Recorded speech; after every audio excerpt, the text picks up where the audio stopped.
A Bíblia foi completamente manipulada, tendo trechos incluídos ou retirados arbitrariamente por líderes religiosos malvados ao longo de séculos.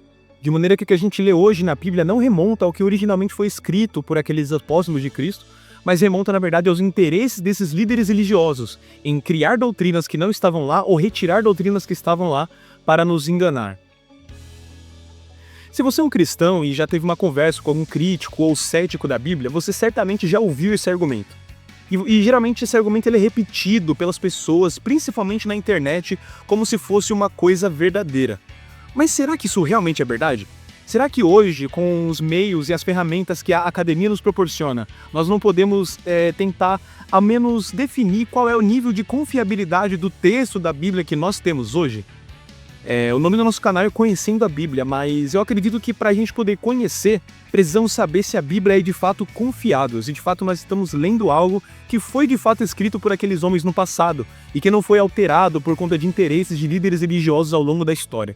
Esse vídeo é para poder passar para você um panorama a respeito desse tema. Eu espero que seja muito produtivo, espero que você possa esclarecer várias dúvidas a partir desse vídeo, tá bom? Então fica comigo que você vai entender. Olá pessoal, você está no canal Conhecendo a Bíblia, meu nome é Pedro Teres e a gente está aqui para mais um vídeo, hoje como você viu, para falar a respeito do tema da confiabilidade do texto bíblico. Eu quero me reter nesse vídeo mais para falar do Novo Testamento, tá? E do Antigo Testamento eu vou fazer uma ressalva no final do vídeo, vamos falar do Novo Testamento primeiro, tá bom?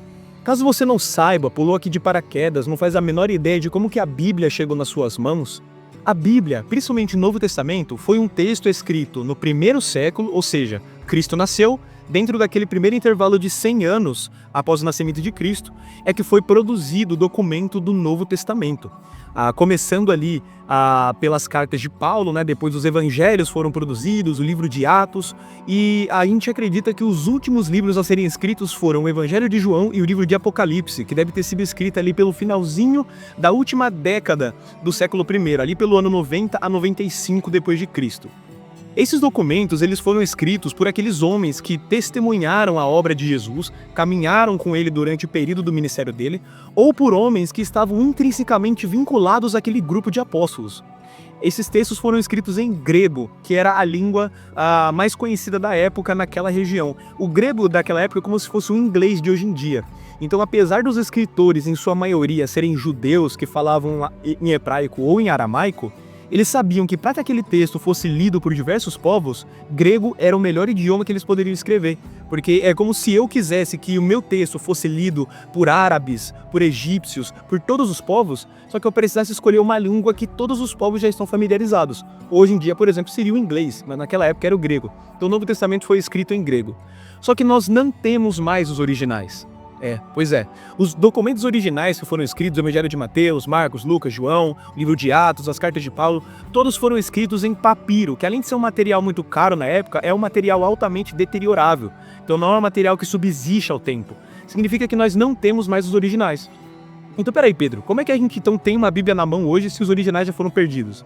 Simples, uma coisa que acontecia muito naquela época, principalmente na literatura grega, eram cópias de documentos. Justamente porque as pessoas sabiam que os documentos não iriam durar tanto tempo devido justamente ao material que é altamente deteriorável. Então era um trabalho de diversos copistas de copiarem exaustivamente, de maneira manuscrita, os textos que eram redigidos por pessoas importantes. Então vários documentos históricos antigos possuem números significativos de cópias, e é através dessas cópias que nós conseguimos identificar o que provavelmente foi escrito no original. Mas Pedro, quantas cópias o Novo Testamento teria? Calma que eu vou chegar lá. A questão é que você entender que nós não temos nem sequer as primeiras cópias. Nós não temos nem as cópias das cópias. O que nós temos hoje são cópias de cópias de cópias de cópias. E essas cópias, todas elas têm inúmeras variantes entre si. Ou seja, nenhuma delas é idêntica uma à outra. Você deve estar se coçando na cadeira falando, pô Pedro, você está tentando fazer um vídeo para eu confiar no Novo Testamento e está me falando que as cópias das cópias das cópias que a gente tem, ainda por cima tem variantes entre si? Calma, meu querido, calma. A gente usa hoje uma metodologia chamada crítica textual. Ela é uma metodologia criada pelos acadêmicos para poder avaliar a preservação de manuscritos antigos.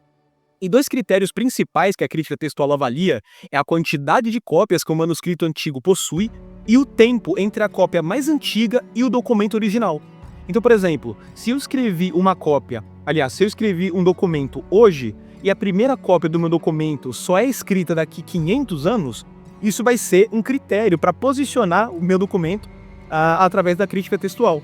E também a quantidade de cópias que meu documento teve. Porque é justamente através das cópias que a gente consegue comparar umas com as outras, identificar essas variantes e poder remontar o conteúdo original, que nós chamamos de autógrafo. É aquilo que foi escrito pelo autor original. O que você precisa entender é o seguinte: hoje, nós já identificamos milhares de cópias do Novo Testamento que remontam ali desde o segundo século depois de Cristo, ou seja, há pouco mais de 50 a 60 anos após a morte do último apóstolo, que foi João. E essas cópias, a partir desse século, a gente consegue também identificar essas variantes. Essas variantes, que são palavras que estão escritas de um jeito numa cópia, de outro jeito em outra, trechos que estão faltando numa cópia e estão incluídos em outra. Essas variantes são completamente conhecidas, não é algo oculto que a igreja esconde debaixo de 7 panos para enganar a população, não. É algo completamente conhecido e debatido. Inclusive, se você tiver, por exemplo, um material de variantes da SBB, que é a Sociedade Bíblica do Brasil, como esse aqui que está aparecendo na tela, você consegue ter um panorama geral de todas as variantes entre as cópias. Se você também for uma pessoa que tem interesse em um dia cursar teologia, cursar um grego koiné, que é o idioma do Novo Testamento, para poder entrar nessa área, também tem um Novo Testamento em grego, que também tem destacada as variantes que possuem entre cópias. Ou mesmo se você tiver uma Bíblia de estudo minimamente decente, ela também pode flagrar para você aonde estão essas variantes. Geralmente vai estar destacado entre colchetes, um trecho que pode ser que não estivesse lá no texto original. Aqui vai um exemplo de bíblias de estudo que mostram e identificam as variações. No livro de Marcos, capítulo 16, a partir do versículo 9, você vai perceber que na nota de rodapé dessa bíblia de estudo está escrito dessa maneira: 16, 9 a 20. Essas palavras não ocorrem em alguns manuscritos antigos importantes. A ausência dessa passagem, bem como seu estilo e vocabulário diferentes, levantam sérias dúvidas quanto à sua autenticidade. Isso porque, em muitos manuscritos antigos, o capítulo 16 de Marcos só vai até o versículo 8, e do 9 em diante são encontrados em manuscritos mais tardios, o que levanta a dúvida se realmente do versículo 9 em diante foi escrito por Marcos de fato ou foi adicionado por copistas. Você vê que numa Bíblia de estudo tem isso flagrado, isso não é uma coisa oculta que os teólogos estão tentando esconder da gente. Portanto, não se trata de uma coisa escondida, oculta, que só os teólogos maiores, os maiorais vão ter acesso. Não, são coisas que qualquer acadêmico pode ter acesso e hoje, com o advento da internet, você também pode. Além disso, se você tiver interesse em ler alguns livros de material mais denso sobre variantes de crítica textual do Novo Testamento, você também pode ter acesso na palma da sua mão. Basta comprar um livro na internet, numa biblioteca, ou mesmo pesquisar no Google mesmo, que você consegue ter um conhecimento vasto a respeito disso. Não tem nada sendo escondido das pessoas. Na verdade, quanto mais o tempo passa, mais nós conseguimos encontrar mais motivos para confiar no Novo Testamento.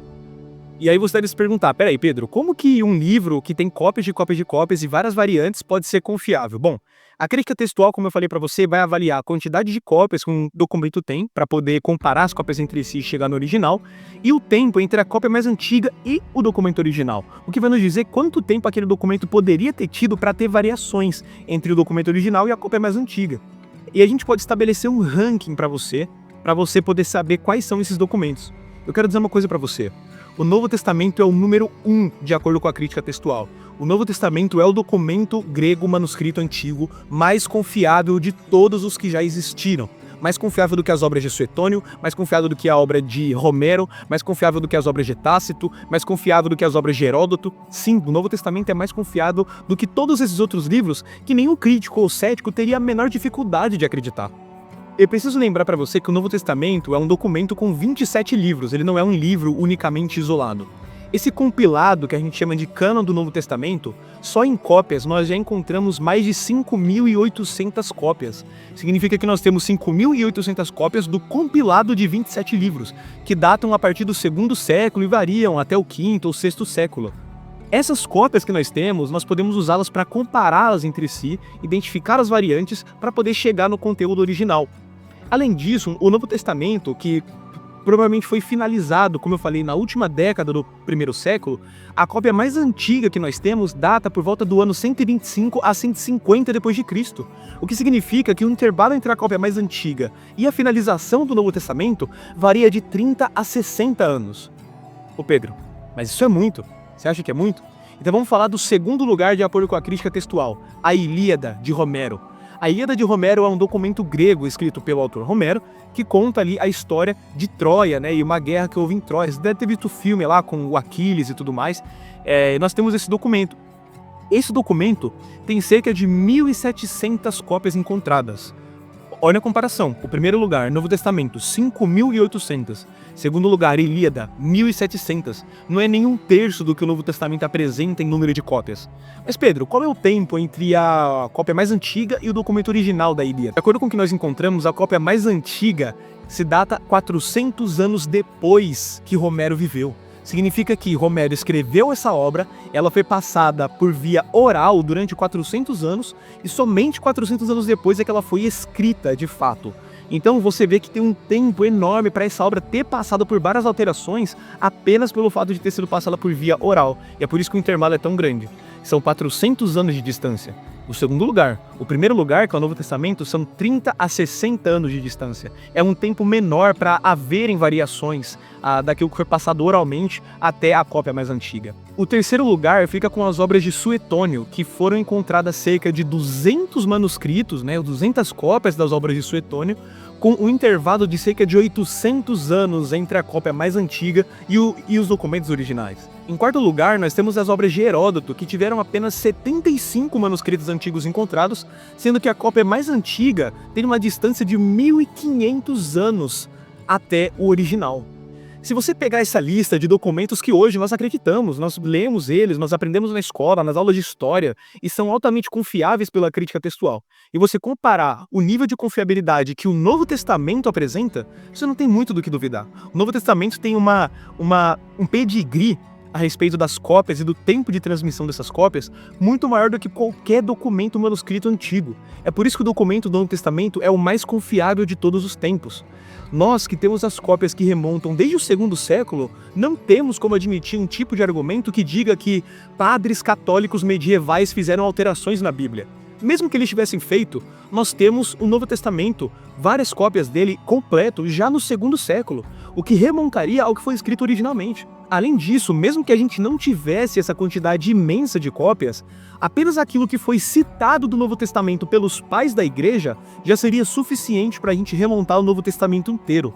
Nos escritos dos pais da igreja, que foram cristãos, discípulos dos apóstolos, que viveram ali por volta do segundo ou terceiro século, há mais de 1 milhão de citações do Novo Testamento, que nos ajudaria a remontar completamente o documento neotestamentário sem a necessidade dessas 5.800 cópias já encontradas. Um detalhe que eu esqueci, são 5.800 cópias encontradas apenas em grego, fora as outras 9.400 cópias somadas nos idiomas árabe, copta e siríaco. Ou seja, o Novo Testamento remonta a mais de 15 mil cópias antigas, para o segundo lugar, que é a Ilíada de Homero, com apenas 1.700. Dá para você entender o nível de confiabilidade que esse documento tem? Mas Pedro, você falou das variantes, que tem muitas variantes, que tem coisa que está escrita em uma cópia e não está em outra, tem trecho que está numa cópia mas não está em outra, coisas a mais, coisas a menos. Cara, mas o processo para a gente identificar e remontar os originais a partir das variantes é muito simples, ele depende da quantidade de cópias. É por isso que o Novo Testamento é tão confiável, porque ele tem uma variedade enorme de cópias e por conta disso nós conseguimos fazer essa avaliação de coisas que possivelmente estavam de fato escritas nos originais. Aqui eu vou te dar um exemplo. E aqui vai um exemplo bem simples, mas bem simples mesmo, de como que a quantidade de cópias e suas variantes podem nos ajudar a chegar no conteúdo original. Vamos supor que eu escrevi um texto, esse texto teve várias cópias, mas em 4 cópias foram identificados algumas variantes em uma frase específica. Em uma das cópias estava escrito Pedro gosta muito de pão, na outra estava escrito Pedro gosta pouco de carne, na outra estava escrito João gosta muito de carne, e na outra estava escrito Pedro não gosta muito de carne. Veja, como que a gente chegaria nessa frase aqui, Pedro gosta muito de carne? É simples, a gente vai ver que nessas variantes, por exemplo, a palavra pão não se repete mais vezes. Só tem uma variante com a palavra pão. A gente vai perceber que na palavra pouco, ela também não se repete mais vezes. Só existe uma variante com a palavra pouco. João também não se repete mais vezes. Só existe uma variante com a palavra João. E a frase não gosta também só se repete uma vez. Não tem outras variantes com a frase não gosta. Agora, se a gente for ver quais se repetem, Pedro se repete 1, 2, 3 vezes. Gosta se repete 1, 2, 3 vezes. Muito se repete 1, 2, 3 vezes. E carne se repete 1, 2, 3 vezes. Logo, no original, muito provavelmente estava escrito Pedro, 3 vezes, gosta, 3 vezes, muito, 3 vezes, de carne, 3 vezes. E não de pão, ou João não gosta, ou Pedro não gosta. Essa provavelmente é a frase que estava escrita no original. Agora imagina isso aqui com mais de 5.800 cópias, entende? Como você pode ver, é um processo simples. Agora, eu fiz esse processo com 4 frases diferentes. Imagine esse processo com mais de 5.800 cópias, com variados textos, com mais de 140 mil palavras em grego em cada uma dessas cópias. Você entende que o processo ele acaba sendo muito mais diversificado, para a gente poder chegar no original acaba sendo muito mais fácil, digamos assim? Além disso, a maioria das variantes são variantes de plural ou singular.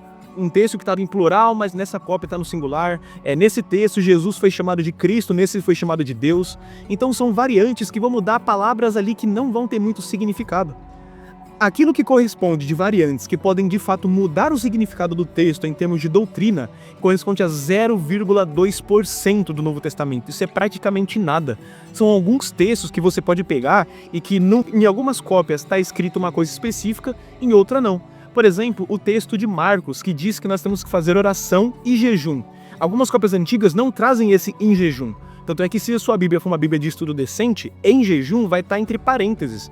Isso é justamente porque eles não estão tentando esconder nada de você, você pode ser conhecedor dessas variantes, e elas não impactam em praticamente nada o significado do texto. E outro detalhe muito interessante é que muitos copistas que eram colocados para fazer a cópia do Novo Testamento eram analfabetos. Significa que nem se eles quisessem, eles poderiam fazer alterações propositais, por exemplo, incluindo algo da opinião deles, ou retirando algo que eles tinham uma opinião contrária. Eles apenas copiavam a caligrafia, os desenhos das letras em grego. E é claro que nisso pode gerar um erro de ortografia, uma letra que é muito parecida com outra e confunde uma palavra inteira. Mas é por isso que a quantidade gigantesca de cópias que nós temos nos ajuda a remontar o que estava escrito no documento original. Então fica tranquilo, o Novo Testamento que você tem na sua mão hoje, com a sua bibliazinha de guerra, corresponde a mais de 99% de confiabilidade daquilo que foi escrito nos originais. E esquece isso de que a Bíblia foi manipulada durante séculos e séculos, porque esse argumento é invalidado pela crítica textual, que é o método acadêmico e científico de avaliar documentos históricos antigos. Não foi um cristão que inventou isso, não foi um teólogo, não foi um padre, não foi um pastor. São acadêmicos, historiadores e arqueólogos que se unem num trabalho de avaliar documentos antigos e que dizem que o Novo Testamento é o manuscrito antigo mais confiável de todos os tempos. E agora só fazendo uma ressalva acerca do Antigo Testamento. O Antigo Testamento a gente tem até um grau de confiabilidade um pouco maior do que está escrito hoje para o que foi escrito na Antiguidade. Isso porque, no século XX, nós encontramos os manuscritos do Mar Morto, que são uma série de manuscritos que foram encontrados na região do Mar Morto, que datam de pelo menos 100 a 150 a.C., e que contém o conteúdo quase completo do Antigo Testamento. Antes da gente ter encontrado no século passado esses manuscritos do Mar Morto, a cópia mais antiga do Antigo Testamento que a gente tinha era da Era Medieval, sendo que o Antigo Testamento foi escrito muito, muito antes de Cristo. E hoje, o Antigo Testamento que você tem na mão aí na sua Bíblia de guerra corresponde a mais de 95% de fidelidade com aquilo que está nos manuscritos do Mar Morto, o que tira completamente o espaço do argumento que diz que a igreja manipulou tanto o Novo quanto o Antigo Testamento. Afinal de contas, a gente tem uma versão do Antigo Testamento que data de pelo menos 300 anos ou 400 anos antes da Igreja Católica existir como instituição de Roma. Então não tem espaço para esse tipo de argumentação. A questão é que a ignorância faz muitas pessoas usarem argumentos e se convencerem deles e acabam fazendo com que muitos cristãos percam sua fé por conta de não conhecer e não pesquisar a realidade a respeito da confiabilidade do texto do Novo Testamento. Pessoal, eu sei que esse vídeo foi um pouco mais longo, um pouco mais denso, me desculpa se eu usei alguma palavra difícil, sério, me desculpa mesmo. Lembrando que eu vou deixar alguns links aí embaixo nesse vídeo de outros vídeos que você pode consultar a respeito do tema, inclusive de livros que você pode utilizar, né, para poder comprar, para poder fazer uma pesquisa também sobre esse material que eu falei aqui no vídeo. Não fica só pelo que eu tô com um menino aleatório na internet está falando. Faça uma pesquisa, veja, estude e confie na Bíblia que você tem nas mãos. O Senhor Deus fez um papel extraordinário na preservação do texto, o que nós acreditamos. Tanto é que é o texto mais confiável da antiguidade, porque Deus usou métodos humanos para fazer com que nós pudéssemos conhecer a palavra dele. É dessa maneira que nós podemos confiar no Novo Testamento que nós temos em mãos. Peço para que você mande esse vídeo para aquele seu amigo que não acredita na Bíblia, que acredita que ela foi completamente manipulada ao longo dos séculos. Manda para aquele seu amigo cristão que ainda tem dúvidas a respeito do texto. Manda para sua família, manda para as pessoas que você acha que podem ser nutridas a partir desse vídeo, podem começar a pesquisar, estudar e ver que a Bíblia que nós temos em mãos é realmente confiável. Então eu peço para você deixar um like nesse vídeo, compartilhar, se inscrever nesse canal para nos ajudar a continuar postando, continuar mantendo esse canal ativo, para você poder consumir mais da Palavra de Deus. Eu agradeço muito a sua audiência e desejo a todos vocês uma ótima semana e Deus assim os abençoe.